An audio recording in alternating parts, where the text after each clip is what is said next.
Aloha. Welcome to the Walking in Aloha, Let's Talk Story podcast. We're so glad to have you here. Et como mai. Now here's our podcast host and award-winning author, Michelle. Aloha, everyone, and welcome to another episode of the Walking in Aloha, Let's Talk Story podcast. I'm your host, Michelle A G Ebalaroza-Kawano, and I'm so grateful that you're here with us today. Today's guest is a woman whose voice, insight, and lived experience are helping redefine what leadership looks like from the inside out. We have Tracy Doyle. She is an award-winning entrepreneur, author of Life Storms, Finding Your Clear Sky. I love that title. And the creator of the Aurora method. A former CEO, Tracy knows firsthand the high cost of high performance and how emotional burnout can quietly erode clarity, connection, and self-trust. Through her work, Tracy helps women uncover what's driving burnout beneath the surface and guides them toward emotional self-awareness, calm, and sustainable leadership. In today's conversation, we'll walk through the Aloha Always framework, affirmations and actions, leadership and love, overcoming obstacles, health and healing, and the acute awareness, and explore how Tracy's transformed personal reckoning into purpose. So let's take a breath, open our hearts, and talk story with Tracy Doyle. But before we start, Tracy, before we go into the Aloha framework, can you please tell us a little bit about yourself? I know that I said a lot already. Well, no, thank you. And I'm so grateful to be here today. What most people know about me is everything that you just said. I'm a successful entrepreneur. I built and led this business. I sold it, and I've written a book. That's what they know about me. What they didn't know was the struggle. I grew up, my mom had me as a teenager and she was mentally ill. And back in that time, they didn't really know what that was. She had bipolar disorder. And so at a very young age, I experienced some profound experiences that were traumatic as a result of my mom's mental illness. And that's not to say that mental illness is a bad thing. It's that when people don't have it treated, sometimes they just make bad choices, and those bad choices really affected me profoundly. So really by the age of 10, I had seen, pretty much the dark side of life. And I became my mom's parent. And then of course I started becoming the parent for my mom's my half siblings, my sister and my brother. So at a very young age, right, the thing is I grew up believing that I had to sacrifice myself, right, for my family at first. Then as life went on, for my relationship and then my job, right? And so that sacrifice just really, it took me on a journey, and that journey was one where I can actually remember it like it was yesterday. It was, I was, it was December 21st of 1999 and I was, getting ready for work. It was around the holiday times, and it was a cold gray winter's day. And as I'm getting ready for work, I get a glimpse of myself in the mirror and, my eyes were hollow. My spirit was just dim, and for a minute, I didn't even recognize the woman looking back at me in the mirror because I just looked just so empty, and and inside, in my head, I was whispering to myself. It started with, I'm done. I'm done. And then it crescendos into, I'm done, I'm done taking care of my mother. I'm done being responsible for my sister's kids. And I felt like I was stretched in every single direction at work. And I'm like, I'm done with that. I'm done being the fixer. Because as leaders, we fix, right? And then I felt like I was in conflict with everyone. So I'm like, I'm done being in conflict. And so, where I went next with that was now like, gosh, if I got drunk enough, I might crash the car. And if I crashed the car, no one would know this is what I wanted for myself because I didn't want anyone to know that I was weak. Right. And so, I was jolted awake later that night because I had gone through with that. And someone was knocking on my window and I'm, jolted awake and my car's facing oncoming traffic and I'm a hair away from a head on collision. And in that Wow. moment, it was like, what have I done? Because I had almost killed two people in a head on collision. And it was a reckoning where it was just, where did I go? How did I get so lost? And just how do I get my life back? Right. And that next day, that's really when change started because as I was walking to a school meeting, I yelled out, I want to live again, and the real lesson I got from that whole experience was that, sacrifice isn't about abandoning ourselves. And so many of us as leaders, we abandon ourselves. And the thing that I learned was that sacrifice is about putting ourselves first in the middle of managing it all. And we manage it all. And I joke that we're all CEOs. We're CEOs of our family, we're CEOs of our life, and we're leaders, at our jobs. And so for me, what felt like, I don't know, over 10 years, I realized that, it wasn't my mom, it wasn't the demands of my job, it wasn't all of the things that were happening that were breaking me. It was really my own belief doing it and my beliefs rather doing it. And for me, I always felt like I didn't belong. And what I realized was that if I did everything for everyone, then I would, And so I had to learn how to reshape those things that shape me. And when I learned how to reshape that, that's when I found my way back to myself, back to my life, and really back to the people that I love. And really for me, that's when I found my purpose as a leader, and that's when I found my purpose in helping others as well. So leadership for me means many things. And leading a business, I had to find myself and go real, real deep to get there. And that's who I am. It was a woman who struggles a lot with all of the pressures and demands of life and not knowing how to manage it and realizing that it was really coming from within me and this internal belief system that I had created as a result of my life experiences. And they drove me. And as you heard, they drove me to a place that, wanted to end it all. And then I realized when I learned to reshape all of that, I basically can lead with much more clarity. Thank you so much for sharing that. That is an amazing story. Moves me because I know the part in your life where you're like, I'm done. And where you are at that point where you're like, this is the best way. The best way is out. Exactly. Every story carries layers of courage, reflection, and truth. And yours reminds us that awareness often begins when we finally slow down enough to listen. And that's listening, to how, like, for me, in that hard part in my life, I was gifted with this Aloha framework. And that through my own journey of healing, and faith and creativity is what began as something personal, became something that I was called to share. It became my mission, through my speaking, my coaching, and my books. Walking in Aloha, 5 Steps to Living Your God Potential Life, and the 31 Steps to Mastery is what I can now share.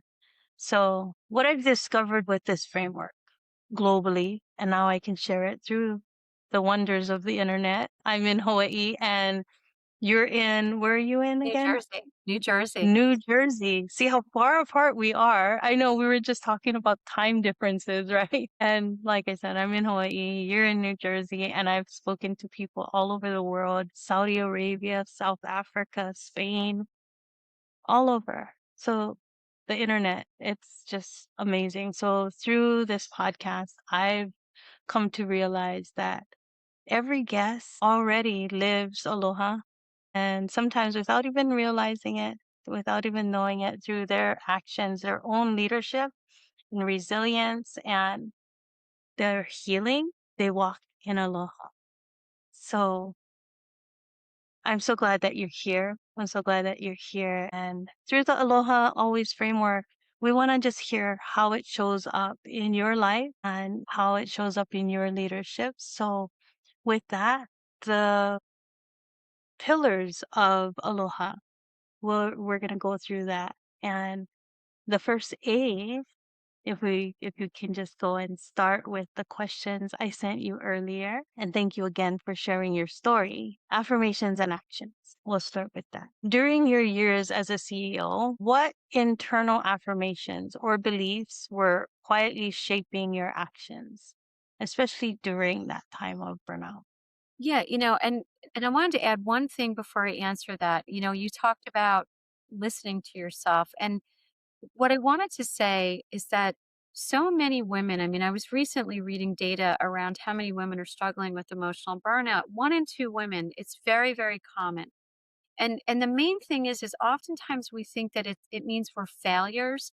But I loved what you said. When we listen to ourselves, what we realize is burnout is nothing more than a signal. It's a signal trying to wake us up to say, hello, I'm in here. So the question, what are my affirmations and actions? The first thing I had to do is really, really get deep with myself to recognize the first action I took was what life experiences shaped my thinking, right? What were they? And, for me, I had a few things based on some of the experiences that I had had in my earlier life. And as I said, I had some pretty profound trauma. And it doesn't mean that everyone has to have trauma. What I've come to learn is that we're all wounded. We've all had experiences in our life that we internalize, right? And so what I internalized was a few beliefs. One was I didn't belong. I just shared that. But the other one was nobody cares. Now, as a leader, how did that affect me when I thought nobody cared? I would move immediately into fear. Oh, I'm going to lose the business, or oh no, we're going to lose this. And it really affected me, even at home, if no one cares. Oh no, that means I have to do everything myself, right? And then what would I do? I would act in a way that wasn't commensurate with what was really happening because I was distorted with this belief. So I had to uncover. So my actions were, how do I uncover that? What do I do? And for me, I was very, very lucky. I had a friend of mine who had also struggled with burnout, and she discovered a tool. And this tool for me was amazing. I studied psychology and counseling for many years, and I wanted to actually be a clinical psychologist, but I had put myself through school having grown up in poverty. So I couldn't afford to get my advanced degree. But what she showed me was this tool that really just asked me simple questions. Who are you angry with? Who hurt you? And what did they do? And then you went into how did it affect you? And what it was really looking at was your needs, your basic needs, which to me spoke to things I learned about Abraham Maslow, who says, whenever your needs are stunted as a result of a wound, then, you sort of start living in a place of discontent and lack, right? And you're seeing what you don't have. So the action of uncovering that then took me to how did I respond in kind to those things? And I got to see my traits. And what I recognized is that I was self-centered. These initial beliefs that I created these self-centered traits. Now, many of us struggle with this idea of self-centeredness, but let me give the example. I became self-reliant, right? That's a self-centered trait. I was consumed with, I have to do everything myself. And so many of us as women, that's what we do, right? I also became consumed with self-pity. And I felt sorry for myself. I had my mentally ill mom. As you heard my Dunn story, right? I had this, I had that. And if you had my life, you would do everything yourself too, right? And you'd feel you'd have to do everything yourself. So the action was really recognizing what was limiting me, right? What was holding me back? And what I've learned, it was fear and self-centered thinking. So the affirmation for me, what started was, it's been an iterative process for me, but back then I had to really start with, I'm centered, I'm calm, I'm enough, I'm handling it. Those are my affirmations. I'm centered, I'm calm, I'm enough, and I'm handling it. And I would just walk daily, especially when things at work, I call it, the reason I named the book Life Storms is because we have daily churn as we're trying to manage it all. So how do we calm ourselves in the middle of the storm? So what I would do, especially, when I was leading the business and you heard, I built it into a multi-million-dollar enterprise. It was a lot of pressure. And I'd have my mom then calling me over here because she needed something in the middle of managing it all at work. And I would honestly 1 minute reset, breath, right? And for me, it would be breathe in, calm, exhale my fear. In some cases, it was breathing in calm, exhaling my anger, because sometimes I would feel anger, and it was just then affirming, I'm centered, I'm calm, I'm enough, I'm handling it. And the more I did that, I would reset. And I would have to have 1 minute resets in the beginning of learning how to uncover, or I'm sorry, manage myself through these feelings that kept taking me to this place. I Mhm. would reset probably 1 minute. It felt like every 15 minutes. It was like start the day over, another reset, but it really worked. So for the first A, I would say those were the actions, and the affirmations that I took. And it really started with that self-assessment that my friend shared with me and recognizing how my life experiences shape my thinking. Because what I saw was over time, I was able to change those affirmations because as I was able to see the traits that I created, I can then name them and then I could change them. So if I'm self reliant, especially as I started paying attention to my traits, my affirmations began to change, which was it's okay if I don't manage it all. I'm letting people help me. I'm accepting help. I'm accepting help. For many times So for that me, makes sense. I felt ashamed if I had to ask for help. So it's okay to ask for help. I'm accepting help. And that was probably another big one in the beginning as well, as I was going through that early burnout recovery journey. That is so good, because sometimes people look at it like being selfish when you Yes. think about yourself. But, sometimes we need to be that selfish leader. I always say people need to remember about the oxygen mask in the airplane. You need to put on that oxygen mask before you can save anyone else. You need to take care of yourself because you are no use to anyone else if you cannot take care of yourself You're first. 100%. I agree 100%. And what I want to add to that is that, you know, when I talk about self-centeredness, like I call them in my book the issues, because they're traits that we're consumed by. And what we don't realize is they block us. They Yeah. block us from true connection because we're not able to truly give or not able to receive if so for me, if I was consumed as a leader with self-reliance, what message was that sending others? It was telling Right. people I didn't trust them. It was You telling people that I didn't think they were good enough. And it was causing rift, like, bouncing off one another instead of coming together and working together. And as a leader, I had to come to terms with how these self centered traits really affected others. And when I did, to your point about putting yourself first, that's what I mean. Sacrifice is not about abandoning yourself. It's know, about putting yourself first and realizing they're going to be okay, right? They will be okay when we change ourselves from within and manage what our needs are first. yeah, that is so good. So powerful. So, right now, what are the affirmations or intentional actions do you use now? The practices that you use now to stay grounded, clear, and aligned? Because a lot of times we can do it when we're back there and when we need it. But then when things start getting better and we're like, I'm good now, then we tend to forget. Exactly. What do you do now to keep yourself grounded? Yeah, for me, having learned what my traits were, so I can't emphasize that enough.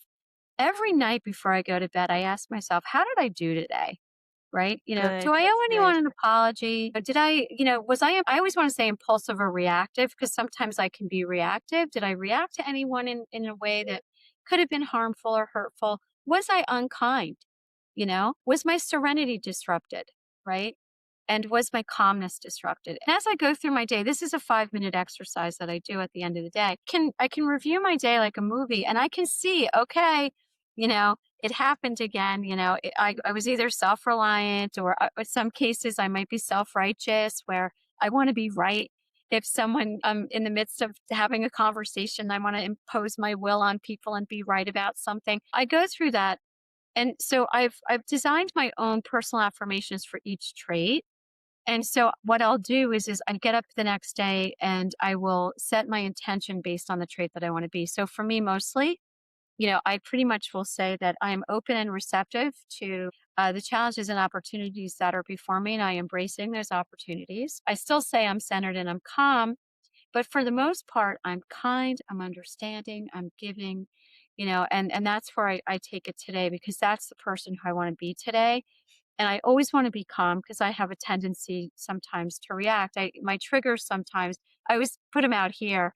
Sometimes things will be said or done, but it reactivates that old wound and that old belief. And I could feel it that quickly. So my goal today is to remain aware. So when I'm affirming that I'm calm and I'm centered, I now can feel the churn. And if I feel myself bristling, I know I need to reset and do an affirmation of being centered and calm and kind and understanding and peaceful. So I hope that made That sense. is But so that's what I good. do. It's an evening and morning intention. And I set them every day. And I will say when I don't, I practice it daily, but there's days where I might have overslept or I wasn't expecting, like this morning, I had an unexpected early morning meeting that came up that I wasn't aware was happening. And my morning will get disrupted a little bit. So what I do in that situation is I try to find some time for me. And sometimes if I can, I'll do a quick walk. I like to have a walking meditation and that works for me very well too. And I can get to take some time to reset that. That's so good. Walking, people don't realize that in that moving, that really does help, you know, in that moving, just taking that time to move. It's so good. So let's move on to L, the leadership and love. That's the L in Aloha. So you've spoken before about unspoken cost of leadership, Hmm. the unspoken cost of leadership. Now, how did burnout affect the way you led others? And how did learning to lead yourself with compassion and honesty change everything? That is a long story, but what I'll say is for me, my burnout, as you heard, took me to the end. And when you understand burnout, it starts out as stress. It then starts to move into overwhelm. Then it goes into conflict where you feel like you're just at odds with the world. And then from there, it goes to emotional dysregulation. In other words, we're having reactions that aren't commensurate with what's really happening. And I became super, super reactive as a leader. It just seemed like no matter what, it was like it was a volcanic eruption that was happening because I just couldn't handle one more thing. So that's what my team had to experience. Not that they experienced it every day, but I would say they experienced it a lot. So as I gained clarity, for me, emotional clarity, as I said, is recognizing what what old wound is being triggered and what belief is stoking what I call the reaction cascade, right? So I want to walk you through that, right? So if I have a belief where I have to, like, nobody cares, right? So it could be no one cares. And I go right to, I'm not good enough. And then I go right to, I like the Tony Robbins way of describing fear, loss, less, and never. So I'll go into, no, I'm going to lose this, or I'm never going to be able to whatever. In many cases at work, it would be, sell the business, right? Because I was trying to build it to sell it. And soon as that would happen, I'd go to a trait, right? A self-centered trait. And the actions on the outside would always inevitably be the same thing. I would either be reactive and I would seem, thoughtless with my responses. So I don't want to say it was always a volcanic eruption, but I might say something sarcastic. I might say something glib. I might say something dismissive, right? And so what I had to come to terms with was the impact of my actions on my team as a result of my burnout and those old wounds that were triggering me to a point that separated me from everybody. And I mean, disconnected not only from me, but from them because I couldn't even lead with compassion. So as I went on the journey of healing and recognizing these traits and working daily to affirm, to sort of affirm them away. So I would say something like this. I am, basically releasing self reliance and I am replacing it with the ability to accept help. And then I'd follow it with affirmations, right? And I had to lovingly look at the impact of those things that happened in my life and how they shaped me lovingly rather than critically. And as I continue to do that, and whenever I'd have a reaction, I'd have to calm myself again and basically reset myself through these things. Like in some cases, I'm removing righteousness, I'm releasing self righteousness, and I'm replacing it with the ability to understand someone else. And what I'd say is, I'm kind and I'm understanding. So how it helped, so I have to give you that work took a long time. So ultimately it got to a point where I was able to lead with love, lead with kindness. And when I would have what I would call a storm flare, because those traits would flare out. And if I had one, it was about immediately addressing it. So how I just responded was unfair. What I just said was unfair, and acknowledging the other individual that that it has nothing to do with them. So that was an unfair thing to say. Let me re-say that, and I didn't intend to hurt you if it came across that way. Let me restate that, and I had to get better at my communication because I found in burnout, I lost the ability to communicate kindly and lovingly and with understanding and compassion. With the work, and as you know, I created a method called the Aurora method, and it's 8 practices that I started instituting daily.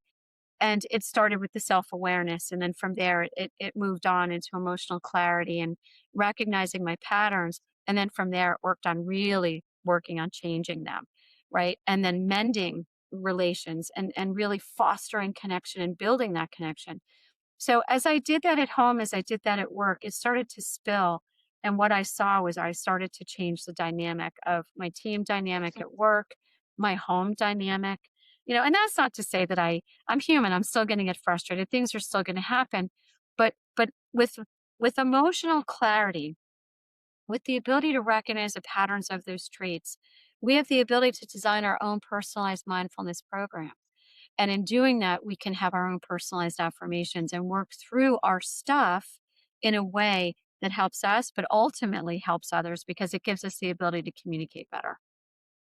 That is so good because, when we can model that, when we can do that for other people, that is what gives them permission to do the same. Exactly. A lot of times that is what it holds them back because they're like, everyone around me is doing the same thing.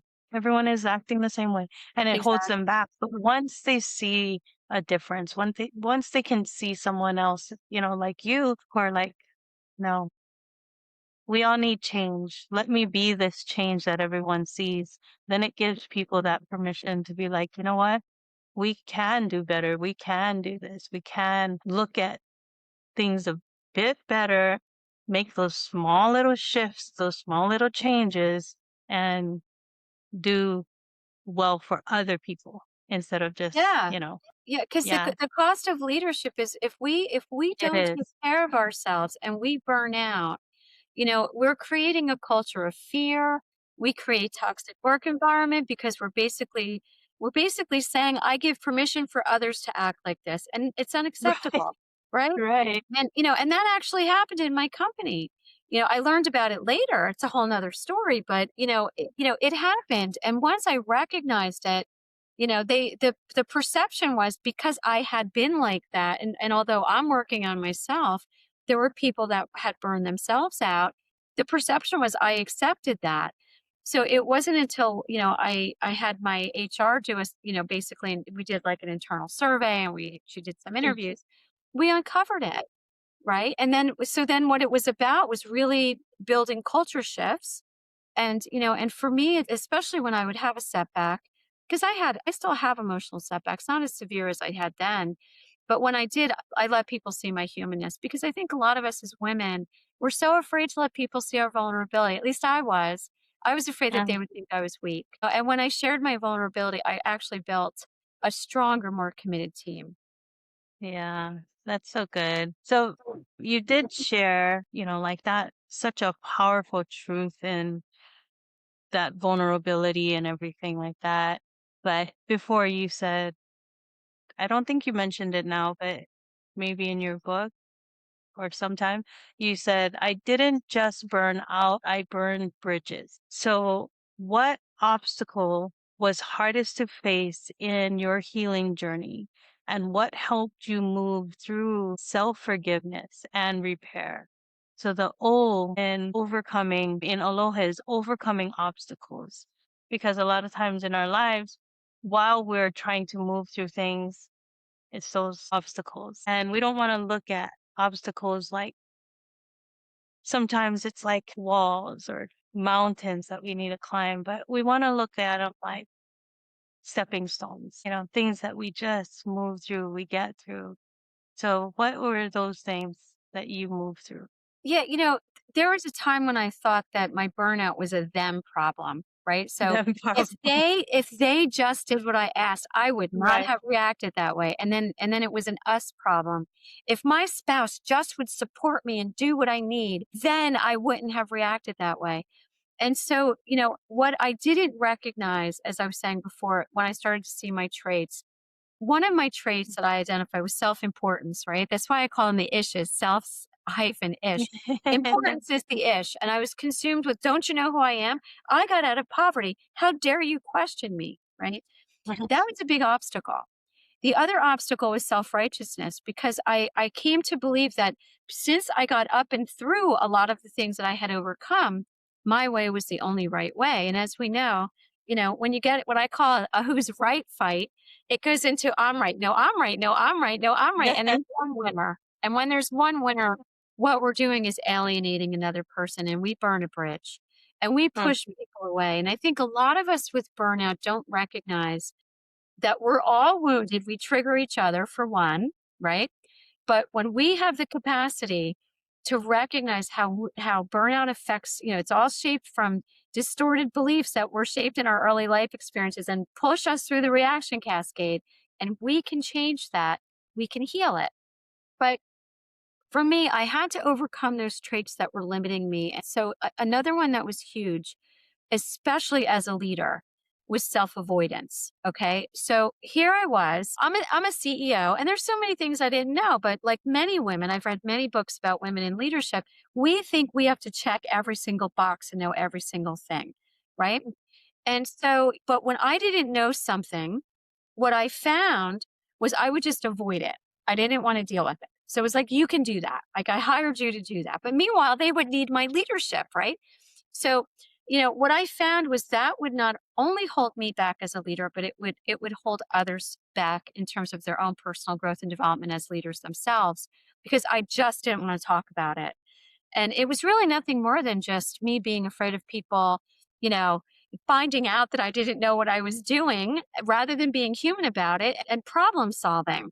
Right. So those two self-centered traits really were the biggest obstacles. Well, actually three: self-avoidance, self-importance, and self-reliance were probably the most, I would say, detrimental traits and obstacles to getting to the point of mending relations with others. Because the bridges that I burned, let me give an example.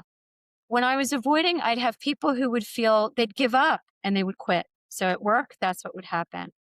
In personal relationships with family, I would avoid, I didn't want to deal with them. So they would just lovingly let go. Right. And where did I end up? Feeling alone on an island, on a desert island. And we heard where it took me because I felt like I was in conflict with everybody.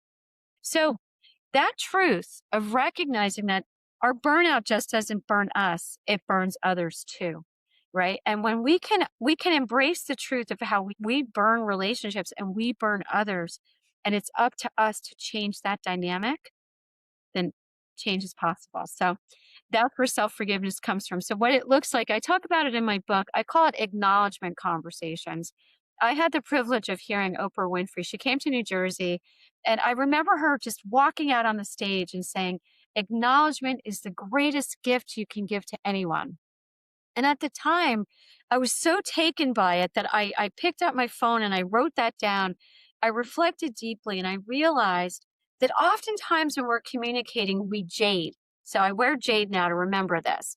What do? We jade. We justify why we said something. We argue in many cases why we believe something. We defend how we handled something, or we explain and explain and explain why. And what I found is when we are burning bridges, we're not building a bridge back if we're jading because people don't want to hear it, right? Acknowledgement is, as I said before, I gave the example, you know, I was really thinking, this is one I did with my mom, is really reflecting on how I handled our relationship. And I realized that any time that you get frustrated with me, I just leave and I silently punish you. And I don't talk to you for days and weeks. And back when I was younger, it would be months. And I realized how hurtful that was to you, because you must have been so terrified that you didn't know where I was because I didn't call and I didn't check in. And she starts crying and she says, yes, yes, yes. And what I said is I've realized how unfair and hurtful that was. And from this point forward, I assure you, I will not do that again, no matter how hard it gets. For the rest of my mom's living life, that's how I lived with her. And that's mending. And that was building a bridge back. Up until that point, yes, my mom had issues. And when I realized it wasn't her, it's how I internalized her. It wasn't her. And she was a one-way relationship for me because of her limitations. She couldn't nourish in the way in which I needed. But what I realized is God gave me so many people that nourished me, and that, I can give the gift back of healing to her and bridging that relationship. And that was probably one of the most poignant for me on a personal level. But in a business sense, I would basically react in a way, and then I would avoid, and I didn't want to admit that I did that because I thought it was weakness.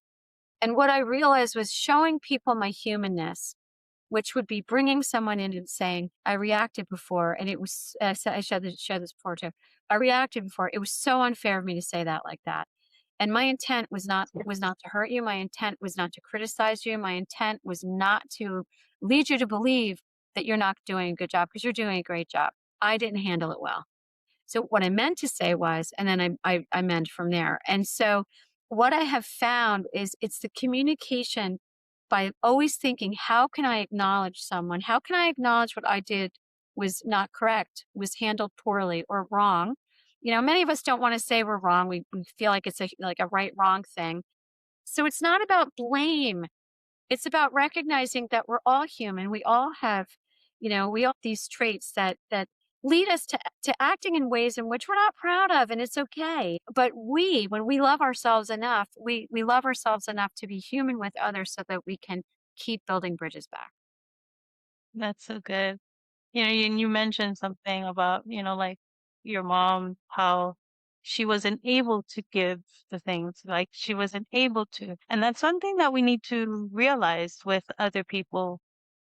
They just might not have the capacity, they just might That, not have the capacity. And we can't expect that and be upset or angry with them because they can't deliver what we're expecting, because it's not fair. And it's like, how many times do you feel like someone is expecting so much from you and you're like, that's probably where they're coming from, right? That's where they're coming from. They're like in their space, in their mind, they're like, you should be able to do this. But what if that's not where they're at? And so we need to look at other people that same way. yeah, So good. accepting others is accepting limitations, and it's accepting the Mhm. good, and it's accepting the not so good, right? And for me, it took a long time to recognize that sometimes I was looking at life through a straw, right? Before I understood how these early beliefs affected and shaped me, I was looking at like this, right? And it was what you didn't do, rather than all the things you could do, but where your limitations were, because I wasn't accepting. And I've learned that acceptance is the answer for a lot of things. Yeah, so good. And that just leads us right into that health and healing, because that's where it all comes. Because if we are not in that healthy place, if we're not healing, there's no way that we can look at life in that light, in that lens, right? And sometimes maybe we have to borrow someone else's lens for a little while, but it's good when we start being able to look at life in with our own lens. But your work centers on emotional wellness, not just rest or productivity. What does true healing look like beyond stepping away? And how can women and men begin prioritizing emotional health without guilt or shame? Yeah, so I love this question, because healing starts first when we recognize, as I said before, how our life experiences shape us. So when we reshape what was shaped, it's a daily practice. And for me, what I've learned is the more I practice, the more I do that end of the day look back, and then I set my intentions the next day. What starts to happen is things start to, I don't want to say go away, but they melt away. They come back, but they start to melt away. But the beauty is we start to recognize these same traits in others. And it's not that we're looking at them with criticism, we're looking at them with understanding. And the more understanding that we have, we're able to heal and bridge relationships because we can acknowledge in a different way. So sometimes I'll notice, for example, I used to get defensive, right? Because I would think I wasn't good enough and I was self-important. Don't question me. And I would get sarcastic. So when I see someone do that today, I recognize, okay, they have a wound, they have a belief. I don't know what their wound and belief is, but I could see their trait. And what I will always say in an example like that is I didn't intend to make you feel like I was questioning you. Actually, I was asking a question, and and basically, I want to clarify what I meant, and I say it calmly because now I could see it in a way that I can actually acknowledge and engage with others on a different level. That is what healing looks like to me, because today I can have healthy conversations for one. When I recognize how I'm triggered, I can create boundaries. What's not good for me? So again, my mom I had to recognize and accept I had a one-way relationship with her. So my mom in her way sometimes would put demands on me that were unrealistic. So I had to learn to say no. And no is a complete sentence, no period, right? And recognize that that was healthy for me. Right. And so it's really recognizing what's good for me and what's not. I will say, though, that I couldn't do that by myself. I Mhm. personally built what I called Life Storm Buddies. I built a network of other like minded women who were working on similar things. They had burned out, they had different ways. I had other people in my life, they hadn't burned out, but they just were working on negative thinking, and it was amazing. And so I, literally bounce off things. And I always talk through like some of the ways in which I handle stuff and how my thought process and where it takes me. And what I find is when I bounce that off of someone, I get really good perspective. And sometimes I get stuck in my own perspective. So I need to come out of it. So healing for me also means my perspective is not only the right perspective or the only perspective, that I need others to come outside of me and give me their perspective so that I can take those inputs and really reflect. So healing to me and health is all about daily reflection and daily intention and making conscious choices and conscious actions that are not only well and good for me, but also with the understanding and kindness for others. That's so good. I'll share with you this story. My husband, he goes, "Oh, let's go to the movies." Okay, so he usually picks the movie that we go to because I don't really watch a lot of TV or anything like that. And so he's like, "Let's go see this movie. It's a boxing movie." He's an Olympic, no, Golden Gloves champion. He's a Golden Glove champion, boxing champion. And so he likes boxing. So as soon as mentions boxing, I'm like, sure, let's go. And I'm in the middle of working, right? I'm on my computer and he goes, okay. And I'm like, yeah, sure. Not even asking what the movie is about or anything. Saying, sure, we'll go. What time are we going? That's all I need. What time are we going? Can I get this done? That's all I need. So we end up going to this movie. And all I know is that it's a movie about a female boxer. And I'm like, cool. We get there and it is starting to get that hint of it's domestic violence, Mm. right? And the trigger starts to happen. I come from that whole background of domestic violence, and I start telling him, like, I can hear it in the way that the guy's voice is, the way he's treating her, talking to her, like the control he's having over her. And I'm like telling him, oh, that is just so real. That is, that's just not the movies, that's how it is for real. That's how it is in the background, like, and it's getting worse now. This movie, it's getting worse. And I'm like, this is just not good. This movie is not good, and he's like, then he comes out and he says, it gets worse. And I look at him, I say, you know the story? And he said, yeah, I heard about it. And I'm thinking, and you didn't tell me? I think you should have told me. But I'm in the theater and thank God that I'm in a healed space. But I know what I'm feeling already because of what I'm seeing and hearing and how she's acting. And I'm like, "Oh, this is too real because I lived it. That's on the screen, but I know it because I lived it." And so the whole movie goes by and you can look it up. It's called Christy. Good movie, true story. And my heart is just like Mm. hurting for her, Mm-hmm. right? Movie's done, everything. And I know something got triggered inside, but I'm toughening it out. I'm like, I can handle this. But I was just toughening it out. I could feel myself like, because I know I was crying through the movie, emotions were happening, but I'm not in that space anymore. I'm telling myself, no, I'm safe. I'm okay. I'm done with that. But I still, somewhere inside, got triggered. We got home and he said something that was barely anything. I don't know what it even was. It was the smallest thing, but then I reacted, right? It was that snap back. Mm-hmm. And as soon as I said it, I realized, hold on a moment. I need to stop. I Mm-hmm. said, you know what? That movie affected me more than I'm admitting, Mm-hmm. and I had to say that because Mm-hmm. there's times in our lives where things can go fine.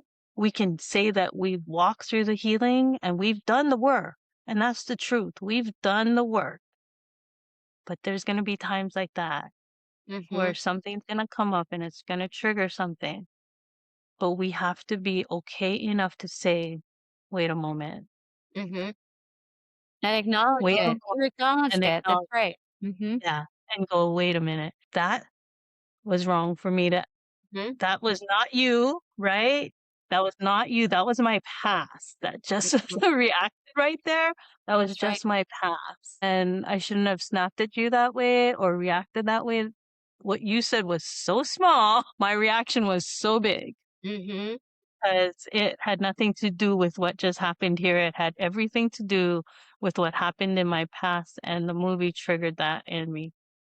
And so it's like recognizing that and knowing that brought me to the realization like, wow, I've gone through all of that healing, but still could feel that much hurt. Mm-hmm. And it wasn't even me, it was the Mm-hmm. movie. Mm-hmm. But that's real life because we It know is. we lived it and we still have those scars. We still have those markers. It doesn't just go away. And if somebody can tell you it's going to go all away, it's going to be gone, it's going to disappear, you're never going to see it again, that's a lie. They're going to, Agree.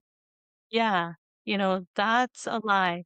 The one thing that makes us stronger and makes us more powerful is the fact that we can remember it. When we can remember it and we can say, hold on, I know what it feels like. I know what it means. And I think that is why we can be better coaches and leaders and helpers to the next person, is because we know. Yeah. So, To me, it's yeah, if we remain vigilant to it, like you said, that's what healing and health looks like. You're yeah, aware, you have emotional clarity. And what you just described is exactly what I was oh, saying. Like when you yeah, have, I use the peace sign because it's vigilance. When you remain vigilant to these things and you recognize in that moment, oh no, I just, like I said, reaction that's, and we're human, a reaction that's bigger than it needed to be, right? And knowing deep within our being that wasn't a good way to handle it, right? And then we acknowledge it like you did. You acknowledged it. And that to me is what keeps us connected. yeah, That's what keeps us because I agree with you. Like there's no magic fix. It's a matter of knowing what shaped us. And then it's mhm, about when it's triggered, right? Knowing the patterns and traits we have as a result. And we see them, we name them, we change them. And sometimes it's daily change for many until they can get into that groove. That's what I say. Once I got into the groove of recognition. And then, like you said, you go through that, you do the work, you go through the healing, you get to that good place. But when it comes back, you know what to do. That to me Yeah. is beautiful. That was Yes, such a because great story. it's empowering, and you need to realize that, when you are there to help that next person, right? And they're in that space where you have been because you remember. That's where that empathy can come. It's when you can say, you know what? I'm right there with you. Yeah. I know how you felt. And it is, I think that is why those counselors and those, coaches and the ones that went through it, it's the one that walked the walk, not just talked the talk and not just Yeah. learned it from a book, right? They make the better coaches. They do truly make the better helpers because they have lived experience. Hmm. They have the lived experience. And then you hear where somebody can say, how can you tell me you've been there? Oh, I've seen you walk it, and they make it sound like you're damaged goods, right? Hmm. You're damaged goods. How can you tell me anything? No, I can. The reason why I can is because I am damaged goods. I was there, but Hmm. no, there's that one, I forgot the name of it, but the Japanese one where they take the teacup and they mend it in gold. I Yes. Yes. forgot the name of the teacup, I yeah, I know what right? that's called. There's I a can't name think. for Yes. it. Yes. Oh my Yes. gosh, we both know it and we can't think of the name. I got to look it up. But that one, you got to look it up. That one. And I want to do that. I want to actually make one because that is how I look at life. We have those cracks, we have those things, but it doesn't have to be wrongful. It can be beautiful still, right? Yeah. Kintsugi. Yeah. It's called kintsugi. No, That. but you're So, right. It's filling our cracks with gold, which is all about yes. mending. And it's Yeah. mending with love and kindness and understanding. Yeah. But there's going to be those people out there in the world that know our past and they're going to use it against us. And I know because it's happened before. It's happened before. But the last A in Aloha is acute awareness. And it's in that acute awareness. We know it. We live it, right? We're healed from it. And so when they bring it up, when they say things, we go, yeah, you're right. Yeah. And that is how we can do things like write a book and how you can do what you did and share the Aurora method, right? So the Aurora method is rooted in self-awareness. It So is. yeah, and if you could share a little bit about that, was there a defining moment of awareness that shifted and how you saw yourself, your leadership, or your life when you were creating that set, that new Yeah, path? and there's so many influences, but what I want to say is that after I had burned out that badly, right? I was so ashamed. I just couldn't believe that I had lost myself so much. And so, as I said, over what felt like 10 years, I was on this journey. And part of that journey meant getting help. And I got that help. And I went to, I went to a psychologist and I worked on trauma. I worked on anger. I had an executive coach and she taught me affirmations. But what I started to, I read self-help books. I went back to some of the things that I loved. I did body work. I mean, I did everything. But what I found was that everything was in isolation. And so what the Aurora method, what inspired me to create the Aurora method was, as I said, I trusted my one friend. I was vulnerable with her. I was telling her what was going on. I had to admit what happened. I didn't want to tell anyone. I tried to kill myself. And when she showed me this tool, and this wasn't right after it happened. It was probably a good year or so after it happened. But anyway, what I discovered was she showed me self-awareness, but then I started looking at all the other things I had been taught, right? So once I saw what the traits were, then I understood, okay, I can think and do the opposite, right? I can create an affirmation to, I can release it and I can shift it, right? I can change it. I can affirm it. And then as I was going along and I was thinking about some of the things that I learned in therapy in terms of, the whole idea of like, especially like when I was reactive, like how to calm myself. That's when I realized I can do active daily work, because what was happening as I was getting the help for that first couple of years, I still found myself reacting. And I felt so much shame. It was like, oh, and I thought I was a horrible, rotten person. And that critical voice was constantly scolding me. And I wanted that voice to shut up, right? Like, stop yelling at me, right? And what I found was, as I started piecing this together, this was a framework that was built over time, right? As I started piecing it together, and then I realized, as I said before, what I did affected others. I have to mend that if I want to, as I was getting more restoration to me, I wanted to reach back out to the people in my life. And then as you talked about, I call it deceptive complacency, because we all start to feel better. And I did do that. I let it go. I was like, I don't need to do this anymore. And it all came back. The reactions started getting more frequent. It was coming back again. I was burning out at work. So what had happened was, it was about 3 years into my company. I just remember it was the same thing. Like, I was just do and do and do and do and do. Right. And then, when things didn't go my way, I was stew and stew and stew and stew and stew. And I was just so like, I was unhappy again, and I was getting reactive again. And I was like, oh, I like, something's got to give here. And what I realized was I had to throw myself into the daily work. That's when the end of day reflection started. And that's when the morning intention started. And then from that point on, now I get up in the morning, I have a whole routine. I raise my arms to the sky. I'm affirming. I mean, I have a whole routine that I do. And it takes me sometimes 15 minutes, depending on where my thinking was the day before, and what my intentions are going into that day. But I stretch my body with it, and I connect my body with all of it.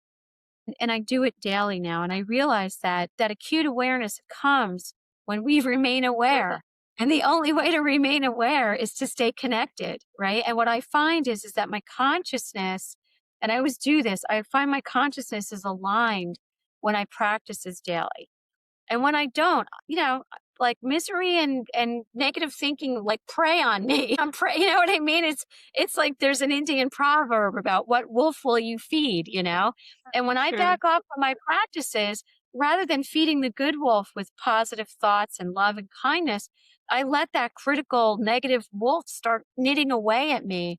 And I have to be ever vigilant to that. So that acute awareness is so critically important. And the Aurora method is really just a practical framework, right? And it starts with, as I said, recognizing, that self-assessment, recognizing how did your life experiences shape you? And then once you see it, you name it, then you start practicing change. As you live in change, right? You start healing, you start finding your voice, you communicate differently, you learn how to acknowledge, right? And then as you mend and you restore that connection, it feels so good. What I always implore everyone to think about is, do you want to lose that? No. So that's why I stay committed. And when the deceptive complacency happens and you have another human experience, which we have daily, and you react in a way, don't feed the negative wolf, right? Don't feed the bad wolf. Recognize you just got to re-up and look at your practices and look at where you backed off and just ease right back in. And that's what I do. And I've been doing that for so 1999, I would say for over 20 years, I've been doing that. You That is so good. That is so, so good. So powerful. So helpful. So if a woman or man, if a person was listening right now and is successful on the outside, but is feeling and is exhausted on the inside, what is the most loving truth you'd want this person to hear today? It goes right back to what you said earlier, that exhaustion and that burnout is nothing more than a signal, and it's Mm, time to love yourself, right? It's time to not sacrifice and abandon you. It's time to come home to you, you know, and really put yourself first, because by putting yourself first, what you get back is so much bigger. so good. So good. And since we're on the Walking in Aloha, Let's Talk story, what does aloha always mean to you in this season of your life? So in this season, I would say it's all about kindness and understanding. I love the love of aloha. And so to me, it's just that kindness and understanding of others. And for me in my daily life, it's about serenity. It's just serenity and peace. I love that. Serenity. Always love that word, you know? I seek it daily. Yeah. Tracy, mahalo so much for sharing your honesty, your insight, and your heart.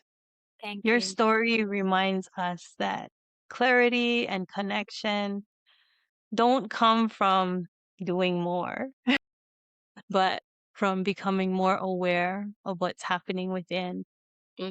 And to our listeners, I encourage you to check out Tracy's book, Life Storms, Finding Your Clear Sky, There and it is. learn more about her work through the Aurora method. And is there a link or something that they can continue Yeah, you my would want? website's all the information's right on my website, tracydoyle.life, if they want to learn more about how to, really put the Aurora practices into practice. I'm actually offering a free cohort. So if anyone is interested, schedule a one-on-one with me so we can ensure that the Aurora method's right for you. And then the other thing is the book is available on Amazon in 4 formats. I know how people are so busy. I put it in an audio and an ebook so people can read it while they're on their phones and things like that. Oh, that's so perfect. I love it. All right, everyone. Thank you so much, Tracy, for being here. Thank you, everyone, for staying on with us and just this valuable message. So, as always, remember walk in aloha, live your God potential life with affirmations and actions, leadership and love, overcoming obstacles, health and healing, and that acute awareness. And until next time, keep shining, keep listening inward, not just outward, and keep living aloha always. And once again, thank you Thank you. so much, Tracy, for being here. Aloha, everyone. Ahui ho. Thank you for joining us here on the Walking in Aloha, Let's Talk Story podcast. Before leaving, please hit that subscribe button. God's blessings always and ahui ho.